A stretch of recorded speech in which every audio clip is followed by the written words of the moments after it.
वो साल 2020 का था जहां पर पश्चिम बंगाल के मिदनापुर जिले के हरदिया में जिक्रखली घाट के आसपास रहने वाले लोग वहां पर 18 फरवरी 2020 को होगली नदी के किनारे सुबह सुबह धुआं देखते हैं। उन्हें समझ नहीं आ रहा था कि आखिर यहाँ पर धुआं क्यों उठ रहा है। उन्हें लग रहा था कि शायद किसी ने यहाँ पर किसी चीज को जलाया होगा, लेकिन अक्सर यहाँ पर ऐसी चीजें नहीं हुई थी। इससे पहले उन्होंने वहाँ पर कोई भी कचरा या किसी चीज को जलते हुए नहीं देखा था। वहाँ पर ना कोई गंदगी फेंका करता था। वे लोग चर्चा कर रहे थे कि आखिर ये धुआं क्यों उठ रहा है कि तभी उस धुएं में उन्हें कुछ अजीब सी महक आती है, कुछ अजीब सा जैसे कि मांस जल रहा हो। ये बदबू वहीं से आ रही थी जहां पर एक जगह पर आग लगी हुई थी। वे लोग जब उस बदबू का पीछा करते हैं तो वो देखते हैं कि ये बदबू जहां से आ रही है वहां पर आग लगी हुई है। वे लोग जाकर देखने की कोशिश करते हैं कि आखिर आग में ऐसा क्या चल रहा है जिससे इतनी बेकार स्मेल आ रही है। वे लोग नदी के किनारे उस आग को देखने के लिए जाते हैं, लेकिन जब वे पास में जाकर देखते हैं तो वे जो देखते हैं वो काफी ज्यादा डरा देने वाला था, क्योंकि वहां पर 2 लाशों को जलाया जा रहा था। वे लोग वहां पर 2 लड़कों को भी देखते हैं जो कि उन्हें देखकर वे भागते हैं। लोग उन्हें पकड़ने का ट्राई करते हैं, वे उसके पीछे दौड़ते हैं, लेकिन वे दोनों लड़के वहां से भागने में सक्सेसफुल हो जाते हैं। उनकी आवाज को सुनकर आसपास के सारे लोग वहां पर इकट्ठा होना शुरू हो जाते हैं और वे लोग नदी से पानी लाकर उस आग को बुझाने की कोशिश करते हैं। आग बुझने के बाद पता चलता है कि कैसे उस आग में 2 लोगों को जलाने की कोशिश करी जा रही थी। यहाँ पर 2 शवों में आग लगाई गई थी। उनमें से एक व्यक्ति पुलिस को फोन कर देता है सारी चीजों को देखते हुए। इन्फॉर्मेशन मिलने के बाद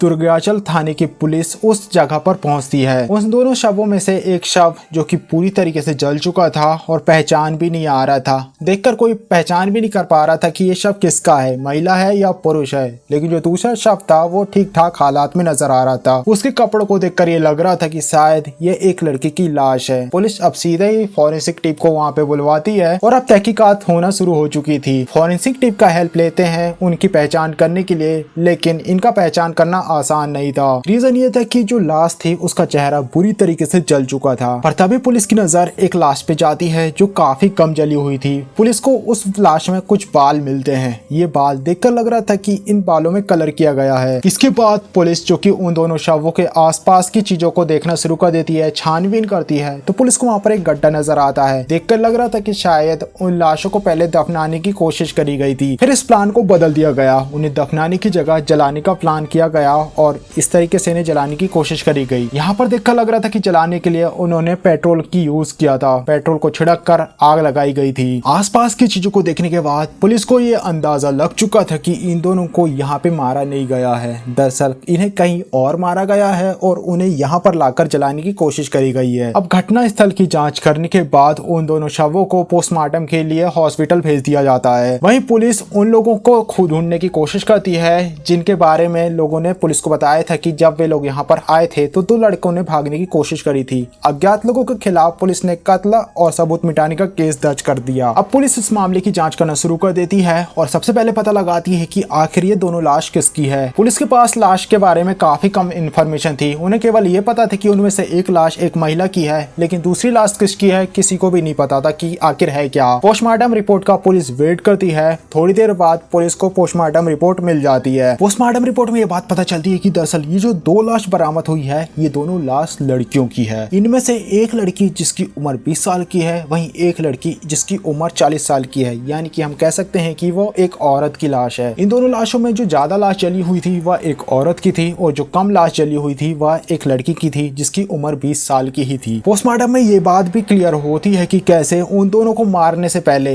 या फिर उन्हें जलाने से पहले उन्हें नशीली दवा खिलाई गई थी, यानी कि नशीली दवा के सिम्टम्स उनके टिश्यू में मिले थे। यानी कि ये बात साफ नजर आ रही थी कि शायद उन्हें जिंदा जलाने की कोशिश करी गई है। पर सवाल ये उठता है कि आखिर ये दोनों महिला है कौन और इनको इस तरीके से मारने की कोशिश किसने करी है। इन सारी बातों को जानने के लिए दुर्गाचल पुलिस आसपास के इलाके, आसपास के पुलिस स्टेशन में इस केस के बारे में इंफॉर्मेशन को शेयर करती है। और तो और ये भी बात पता करने का ट्राई किया जा रहा था कि शायद क्या किसी थाने में उनकी गुमशुदगी की रिपोर्ट दर्ज कराई गई है, यानी किसी थाने में ऐसी रिपोर्ट दर्ज कराई गई है कि कोई महिला गायब हो जिनकी उम्र इनसे मैच करती हो, दिखने में वो इनके जैसी नजर आती हो। पुलिस यहाँ पर उनका पता लगाने की कोशिश करती है, लेकिन इन लेडीज के बारे में कोई भी सबूत पुलिस को मिल नहीं पाता। दरअसल किसी भी थाने में उनकी कोई भी गुमशुदगी की रिपोर्ट दर्ज नहीं कराई गई थी। दुर्गाचल पुलिस जिसे कुछ भी समझ नहीं आ रहा था कि उन्हें आखिर क्या करना चाहिए। पुलिस को ये बात पता ही नहीं चल पा रही थी कि आखिर ये है कौन, ये कहाँ की रहने वाली हैं, इन दोनों के बीच क्या रिलेशन था और ये यहाँ पर कैसे आई हैं। पुलिस अब इस सारी चीजों के बारे में सोशल मीडिया में पोस्ट कर देती है कि शायद सोशल मीडिया से उन्हें कोई इन्फॉर्मेशन मिल पाए। और तो और उन दोनों महिलाओं के आसपास जो चीजें मिली हुई थी, उनके कपड़े और गहने, पोस्टमार्टम रिपोर्ट के अनुसार जो भी बताई गई इन्फॉर्मेशन थी, उम्र और हाइट, जो भी उनका डिस्क्रिप्शन था, पुलिस सारी चीजों को सोशल मीडिया में शेयर कर देती है। पुलिस लोगों से रिक्वेस्ट करती है, अपील करती है कि किसी का कोई रिश्तेदार या जानने वाला अचानक से लापता हो गया हो और इन सारी डिटेल अगर उसे मैच करती हो तो वह पुलिस से मिले, उन्हें सूचना दे। इसके बाद ये पोस्ट काफी ज्यादा तेजी से वायरल होना शुरू हो जाती है और 21 फरवरी के आसपास एक व्यक्ति दुर्गाचल पुलिस से कांटेक्ट करता है। वो व्यक्ति पुलिस को बताता है कि कैसे उसकी जानने वाली एक महिला और उसकी बेटी जो कि पिछले कई दिनों से लापता है और उनसे उनकी डिटेल इन लड़कियों से मिली हुई नजर आ रही है। वो आदमी पुलिस को बताते कि पिछले कई दिनों से वो दोनों माँ बेटी जो कि पहले सोशल मीडिया में काफी ज्यादा एक्टिव रहा करती थी, वो अचानक से डीएक्टिव हो चुकी हैं और ना ही वो व्यक्ति उन माँ बेटियों से संपर्क कर पा रहा है। पुलिस को पता चलता है कि कैसे वो दोनों माँ बेटी सोशल मीडिया में एक्टिव थी, तो पुलिस उनकी दोनों की प्रोफाइल को ढूंढना शुरू कर देती है। वो व्यक्ति पुलिस को उन दोनों माँ बेटी की तस्वीरों को भी दे देता है। उनमें से एक लड़की जिसका नाम रमा डे होता है, जिसकी उम्र 40 साल की थी, वहीं दूसरी होती है उसकी बेटी जिसका नाम होता है रिया। रमा डे और रिया डे दोनों माँ बेटी होती है। माँ की उम्र 40 साल होती है, वहीं बेटी की उम्र 20 साल। ये दोनों ही वेस्ट बंगाल की रहने वाली थी। अगले दिन यानी 22 फरवरी के आसपास पुलिस न्यू बैरकपुर इलाके में जाती है, जहां पर ये अक्सर रहा करती थी, जहां पर पुलिस उन दोनों माँ बेटी की फोटो का यूज करती है और लोगों से इन्फॉर्मेशन लेने की कोशिश करती है। एक व्यक्ति उन्हें उनके घर का एड्रेस भी बताता है। पुलिस उनके घर में जाती है, लेकिन पुलिस को वहां पर दरवाजे पे ताला लगा हुआ नजर आता है। पुलिस आसपास में रहने वाले लोगों से पूछताछ करती है, तो यहाँ पर उन्हें पता चलता है कि कैसे रिया डे और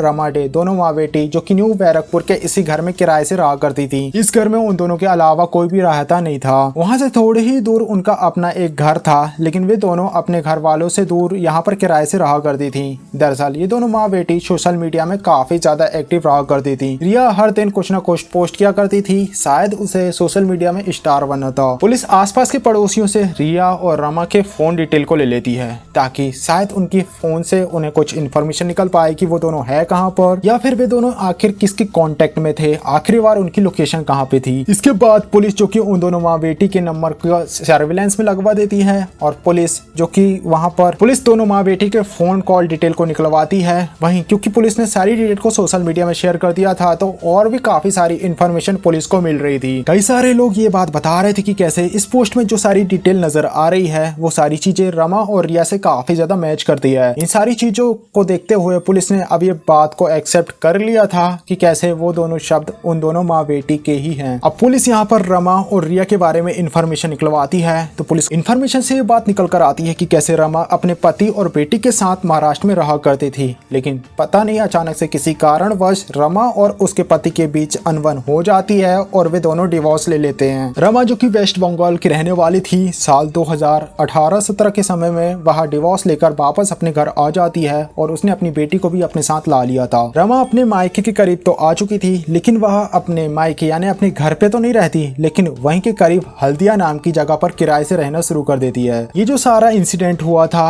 रिया के माता पिता के बीच, इससे रिया के ऊपर काफी ज्यादा नेगेटिव इम्पैक्ट पड़ता है, खासकर उसकी पढ़ाई पर। यह इम्पैक्ट इतना ज्यादा नेगेटिव था कि रिया जो कि 12th क्लास में फेल हो जाती है। साल 2017 में रिया जो कि 8वीं क्लास में थी, फिर माता पिता के तलाक होने के बाद उसने अपनी पढ़ाई को छोड़कर वह अपनी माँ के साथ वेस्ट बंगाल चली जाती है। यहाँ पर आने के बाद वह न्यू बैरकपुर के एक स्कूल में एडमिशन लेती है, जहाँ पर वह हाई स्कूल और इंटर्न के लिए अपनी प्रिपरेशन को शुरू करती है। रिया पढ़ाई के कारण अब न्यू बैरकपुर में रहना शुरू कर चुकी थी और उसकी माँ जो कि हल्दिया में रहा करती थी।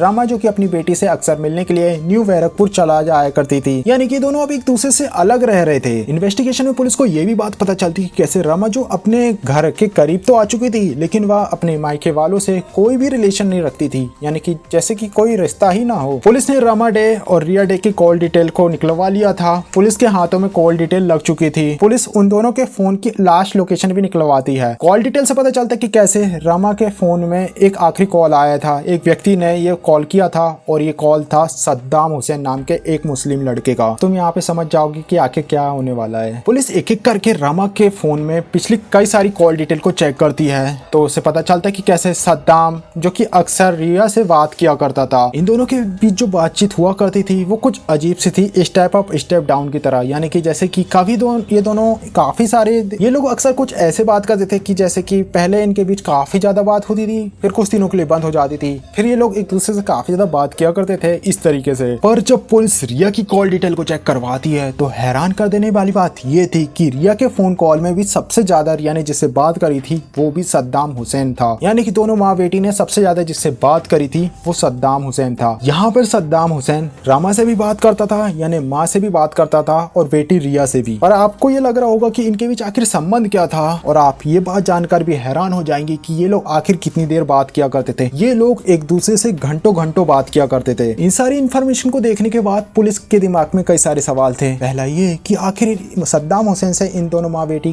का क्या संबंध है, ये इससे इतनी देर तक आखिर बात क्यों किया करती थी, वहीं ये सद्दाम हुसैन आखिर है कौन। अब पुलिस यहाँ पर सद्दाम हुसैन के बारे में इन्फॉर्मेशन निकलवाती है, उसकी लोकेशन का पता लगाती है। पर जब पुलिस को ये लोकेशन के बारे में पता चलता है तो काफी ज्यादा सस्पिशियस सा माहौल था। यानी पर पुलिस को जब सारी इन्फॉर्मेशन पता चलती है वो काफी ज्यादा हैरान कर देने वाली बात थी। यहाँ पर सद्दाम हुसैन का मोबाइल नंबर पुलिस को मिल चुका था। अब पुलिस सद्दाम हुसैन, रिया और उसकी माँ की लोकेशन को निकलवाती है, और जो डाटा पुलिस के हाथ लगता है वो काफी ज्यादा आश्चर्यचकित कर देने वाला था। पुलिस को यहाँ पे पता चलता है कि कैसे 17 फरवरी की रात को रिया, रमा और सद्दाम तीनों की लोकेशन एक ही जगह पर आई थी। यानी कि ये तीनों एक जगह पर मिले हुए थे। जिस तरीके का सारा डाटा पुलिस के हाथ लग चुका था और जिस तरीके के सिनारियो पुलिस को साफ साफ नजर आ रहे थे, पुलिस को ये बात में अब यकीन होने लगा था कि हो ना हो इस कत्ल के पीछे सद्दाम हुसैन का कुछ ना कुछ हाथ हो सकता है। अब पुलिस सद्दाम हुसैन की कई सारी इन्फॉर्मेशन निकलवाती है तो पुलिस को पता चलता है कि कैसे सद्दाम हुसैन जो कि दुर्गाचक की न्यू कॉलोनी का रहने वाला है और वो जो कि एक लेवल कॉन्ट्रैक्टर यानी ठेकेदार का काम करता है। पुलिस सद्दाम के घर में पहुंचती है तो पुलिस को पता चलता है कि कैसे सद्दाम जो अभी हॉस्पिटल में भर्ती है। पुलिस सद्दाम से बात करने के लिए हॉस्पिटल पहुंच जाती है और वो वहां से सद्दाम को अरेस्ट कर लेती है। और आपके दिमाग में सवाल आया होगा कि सद्दाम तो अभी हॉस्पिटल में है और पुलिस आखिर उसे कैसे अरेस्ट कर सकती है। पर यहाँ पर आपको ये बात पता चलेगी, पर जैसा आपको लग रहा है ऐसा कुछ भी नहीं है। दरअसल सद्दाम वहाँ पे जानबूझ के एडमिट हुआ था। सद्दाम को कोई मेजर प्रॉब्लम नहीं थी। दरअसल पुलिस ने जब डॉक्टर से सद्दाम की डिटेल निकलवाई, यानी कि उसे क्या हुआ है और वो यहाँ पर क्यों भर्ती हुआ है, तो पुलिस को यहाँ पर पता चलता है कि कैसे सद्दाम को कोई भी मेजर प्रॉब्लम नहीं है, वो केवल यहाँ पर आया है और एडमिट हुआ है। अब यहाँ पर पुलिस को सद्दाम के ऊपर एक और शक होता है कि कहीं ऐसा तो नहीं कि सद्दाम को इस बारे में भनक लग चुकी थी कि वो पकड़ा जाएगा और वो पुलिस से बचने के लिए यहाँ पर एडमिट हुआ हो। अब सद्दाम को अरेस्ट कर लिया गया था। पुलिस पुलिस स्टेशन में ले जाकर उससे पूछताछ करती है, लेकिन सद्दाम यहाँ पर ढीठपन दिखाते हुए कुछ भी नहीं बताता। अक्सर हर एक आरोपी, हर एक क्रिमिनल यही करता है, पहली बार में कोई ही मुंह खोलता है, जब तक गर्म तेल का डंडा ना पड़े किसी का मुंह नहीं खुलता। सद्दाम ये बात को साफ कह देता है कि कैसे उसका इस केस से कोई भी रिलेशन नहीं है, उसका कुछ लेना देना ही नहीं है, उसे पुलिस बिना मतलब में परेशान कर रही है। पर क्योंकि पुलिस के पास पर्याप्त सबूत थे, वे सद्दाम को उसकी फोन कॉल डिटेल्स और 17 फरवरी की लोकेशन को भी बताते कि कैसे उसकी और रिया की और उसकी माँ की लोकेशन एक ही जगह पर थी, इसलिए वह प्राइम सस्पेक्ट की तरह देखा जा रहा है। और तो और पुलिस सद्दाम के ऊपर दबाव भी बनाती है। तो आखिरकार सद्दाम यहाँ पे टूट जाता है और अब वह पुलिस को कई सारी बातों को बताता है। और गाइस यहाँ पर सद्दाम ने जो सारी बातें पुलिस को बताई वो काफी ज्यादा डरा देने वाली थी, क्योंकि आप सोच नहीं सकते हो कि ये सब हमारे आसपास में ही घटना घटित हुई है। यानी कि एक समाज का एक वर्ग ऐसा भी है जहाँ पर ये सारी घटना घटित होती है। अब यहाँ पर पुलिस को लग रहा था कि शायद उन्हें सारे सवालों का जवाब मिल जाएगा। कुछ सवाल कि जैसे सद्दाम है कौन, उसका रमा और उसकी बेटी रिया से क्या संबंध है, सद्दाम एक मुसलमान है, रिया और रमा जो कि हिंदू हैं, तो इनके बीच तो कोई रिश्ता होगा नहीं, यानी कि रिलेशन वाला। वही सद्दाम ने आखिर रिया और उसकी माँ को क्यों मारा, क्या उन्होंने इन दोनों को जिंदा जला दिया, उसने इन्हें क्या पिलाया, आखिर सद्दाम रिया और उसकी माँ से आखिर मिला कैसे था। अब पुलिस यहाँ पर सद्दाम से कड़ाई से पूछताछ करती है और सद्दाम सारी बातों को पुलिस को बताता है। तहकीकात करने के बाद पता चलता है कि कैसे पति से तलाक कर लेने के बाद रमा जो अपनी बेटी रिया को लेकर बंगाल पहुंचती है, तो रमा जो कि अपने मायके से दूर अपनी बेटी के साथ हल्दिया में रहती है। पर तभी रिया जो कि अब बड़ी हो चुकी थी और हाई स्कूल की पढ़ाई के लिए न्यू बैरकपुर में उसने एडमिशन ले लिया था, तो वो अब वहाँ पे रूम से रहना शुरू कर देती है। यानी कि रिया जो कि अभी अभी जवान है, मतलब कह सकते हैं टीनेज की उम्र है, और दिमाग किस तरीके से चलता है वो तो आपको पता ही है। यानी कि रिया जो अभी अभी हाई स्कूल में कदम रख रही है और वह अपनी पढ़ाई के लिए न्यू बैरकपुर में रूम से रह रही है अपनी माँ से अलग। अब क्योंकि यहाँ पर रमा का डिवोर्स हो चुका था,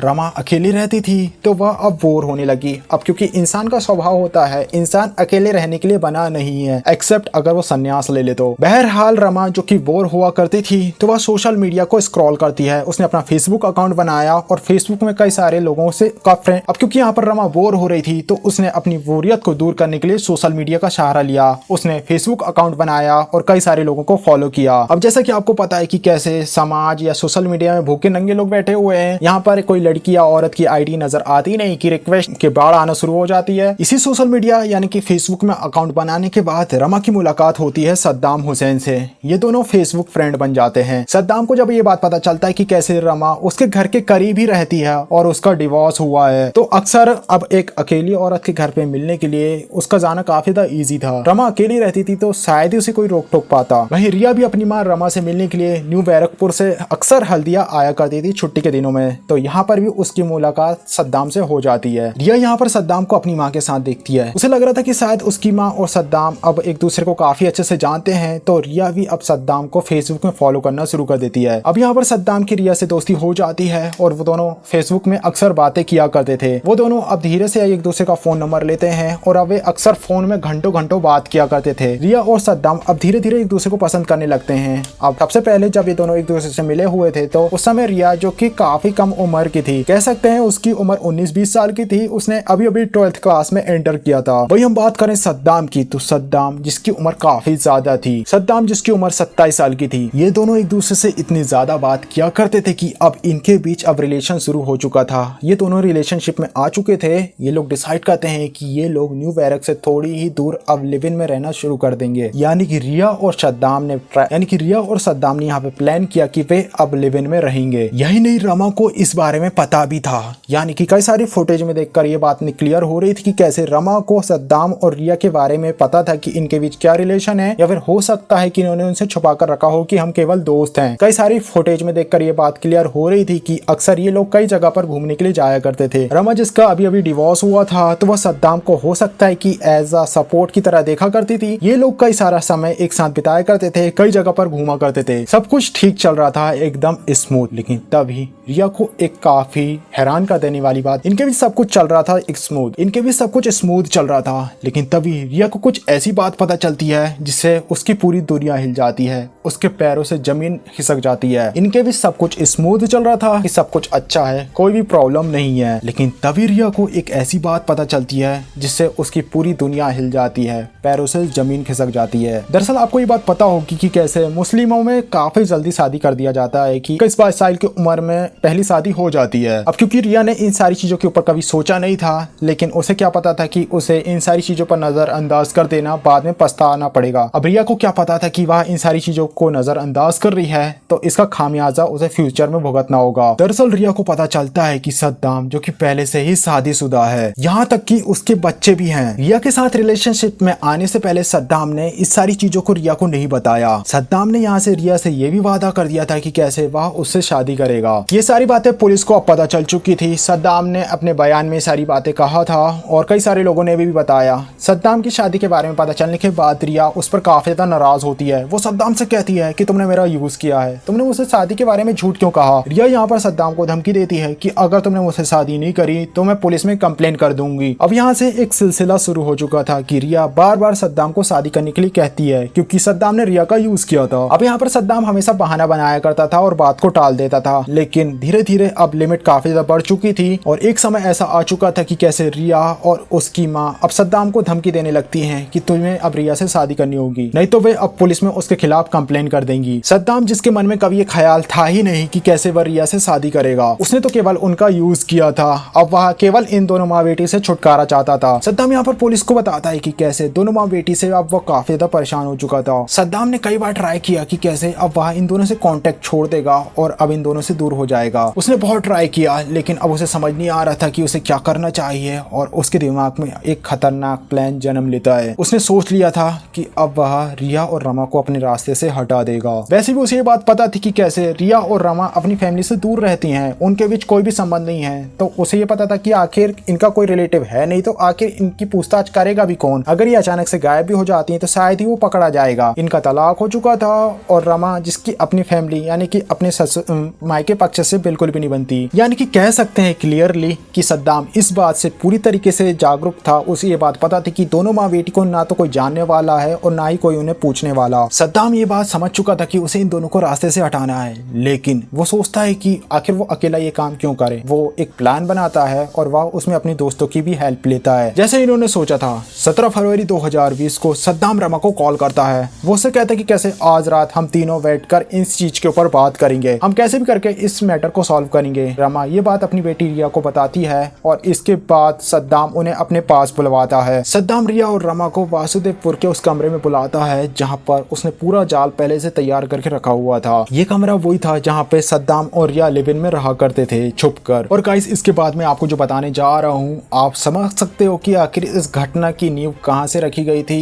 और कुछ हरकतें हमारी लाइफ में हमें क्यों मना करी जाती है कि हमें नहीं करनी चाहिए। 17 फरवरी की शाम को ये तीनों ही वासुदेवपुर के उस रूम में मिलते हैं जहाँ पर सद्दाम ने पूरी तैयारी कर रखी हुई थी। दरअसल जब भी ये तीनों मिला करते थे तो ये लोग शराब पार्टी किया करते थे, यानी तुम समझ सकते हो ना कि रिया, अपनी माँ और सद्दाम ये तीनों शराब पिया करते थे जब भी ये लोग मिलते थे। तुम सोच सकते हो हमेशा की तरह ही उस रात भी सद्दाम शराब लेकर आया हुआ था, लेकिन रिया उस रात को शराब नहीं पीती। वो रात के 8 बजे बाजार जाती है और वहां से खाना लेकर आती है। सद्दाम ने उस खाने को नहीं खाया जो कि रिया ने लाया था, बल्कि उसने उस खाने में नशीली दवा मिला दी। और जैसे ही उन दोनों माँ बेटी ने उस खाने को खाया, नशीली दवा खाने के कारण वे दोनों वहां पर बेहोश हो जाती हैं। उन दोनों के बेहोश हो जाने के बाद सद्दाम अपने दोस्त मंजूर आलम को कॉल करता है और मंजूर आलम जो कि एक कार को लेकर उस रूम के पास पहुंच जाता है। इसके बाद बेहोश हालत में पड़ी हुई रमा और उसकी बेटी रिया का गला दबाकर उनकी जान ले ली। उन्हें लग रहा था कि रिया और रमा अब यहाँ पर मारे जा चुके हैं, तो उन्होंने पहले रमा को एक कंबल में लपेटा, उसे गाड़ी की डिक्की में रखा और फिर इसी तरीके से उन्होंने रिया को भी कंबल में लपेट के गाड़ी की डिक्की में बंद कर दिया। सद्दाम का यहाँ पर प्लान था कि वो इन दोनों डेड बॉडी को जमीन में दफन कर देगा। सद्दाम इस बारे में मंजूर से बात करता है, लेकिन मंजूर उसे साफ मना कर देता है क्योंकि उसके घर के आसपास सीसीटीवी कैमरास लगे थे, यानी कि वो ऐसा कुछ करते तो वे पकड़े जाते। अब ये लोग जगह को चेंज करते हैं। वो लोग प्लान बनाते हैं कि वे हुगली नदी के किनारे रिया और रमा को दफन कर देंगे। और तो और उन्होंने अपने साथ उन्हें जलाने के लिए भी पेट्रोल रख लिया था कि अगर कोई दिक्कत आती है तो वह उन दोनों को वहीं पे जला देंगे। इसके बाद सद्दाम और मंजूर जो कि देर रात होने के बाद हुगली नदी के पास पहुंच जाते हैं, जहां पर वो दोनों खुदाई करते हैं और गड्ढा बनाते हैं। पर जैसा उन्होंने सोचा था प्लान वैसा वर्क नहीं करता, क्योंकि जैसे जैसे वे खुदाई कर रहे थे अब दिन का समय होने लगा था। उन्हें लग रहा था कि शायद जल्दी सूरज निकल जाएगा और अब लोग उन्हें देखने लगेंगे। तो हड़बड़ाते हुए सद्दाम और मंजूर जो कि रमा और रिया को गाड़ी से बाहर निकालते हैं कि तभी रिया और रमा जिनकी शरीर में अचानक से मूवमेंट होना शुरू हो जाती है, यानी कि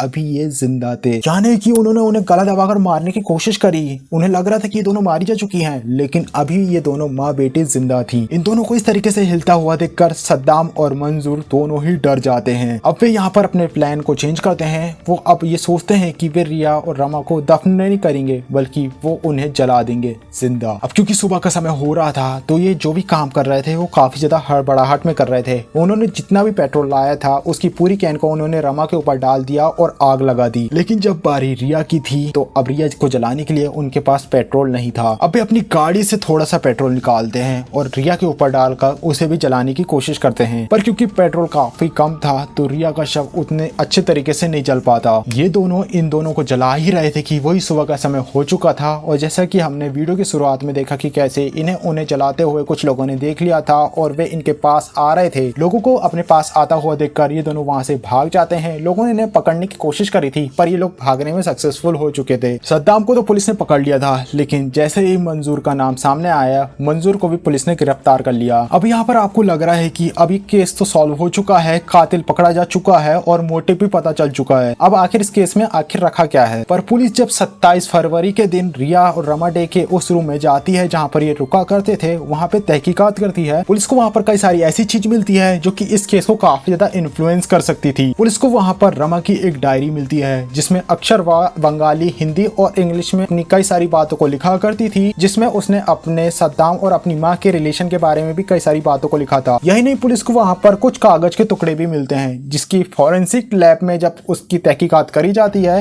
तो ये बात पता चलता है कि ये एक मैरिज सर्टिफिकेट है, जिससे ये बात क्लियर होती है कि कैसे रमा और सद्दाम ने 2018 के समय में ही शादी कर ली थी। पुलिस जब उस डायरी को पढ़ती है तो उसे कई सारे हैरान कर देने वाली बात पता चलती है। उसमें लिखा था कि कैसे रिया सद्दाम से मिली थी अपनी माँ के थ्रू। जब उनकी मुलाकात हुई थी तब इन दोनों के बीच नजदीकियां आना शुरू हो जाती है और ये दोनों रिलेशन में आ जाते हैं। लेकिन रिया ने अपनी डायरी में ये भी बात लिखी थी कि कैसे उसे सद्दाम के ऊपर शक है कि उसके और उसकी माँ के बीच में कोई संबंध है। रिया का मानना था कि आखिर उसकी माँ उससे दूर क्यों रह रही है हल्दिया में, शायद वो इसलिए उससे दूर रह रही है कि वह सद्दाम से अकेले में मिल सके। यही नहीं, सद्दाम ने ये भी बात बताई कि उसे भी रिया के ऊपर शक था कि शायद रिया का भी किसी और के साथ चक्कर चल रहा है। सद्दाम को ये बात पता था कि उसका अच्छा खासा परिवार है, शादीशुदा जिंदगी है, उसको जो यूज करना था उसने कर लिया और अब वह इन दोनों से पीछा छुड़ाना चाहता था, क्योंकि अब ये दोनों अपनी जिद में आ चुके थे कि कैसे सद्दाम को रिया से शादी करनी होगी वरना वे उसे पकड़वा देंगे पुलिस में। इसलिए सद्दाम ने उन दोनों को ही मार दिया। सद्दाम यहाँ पे पुलिस को ये भी बताते कि कैसे रिया और सद्दाम जब आपस में संबंध बनाया करते थे तो रिया ने सद्दाम की कुछ फोटोज को क्लिक कर लिया था और कुछ वीडियोस को बना ली थी। ये आपत्तिजनक वीडियोस थी जिसका यूज करके ये अक्सर सद्दाम को दबाया करती थी। अब इस पूरे केस को समझने के बाद किसकी क्या गलती है इस पर मैं कोई भी अपनी राय नहीं देना चाहूंगा। आप खुद समझदार हो और आप अपनी राय बना सकते हो। आपकी क्या राय है आप अपनी राय कमेंट बॉक्स में शेयर कर सकते हो, मैं उसे जरूर पढ़ूंगा। सो गाइस ये था Saddam Riya Rama murder case. I hope इस वीडियो से आपको कुछ सीखने को मिला होगा और आप अपनी लाइफ में सतर्क रहेंगे इन सारी घटनाओं से। आप उन सारी चीजों से दूर रहेंगे जिससे कि आपके लाइफ में नेगेटिव इंपैक्ट पड़े। वीडियो अच्छा लगा वीडियो को लाइक कर चैनल को सब्सक्राइब करिएगा। मिलते हैं नेक्स्ट वीडियो में, तब तक के लिए बाय।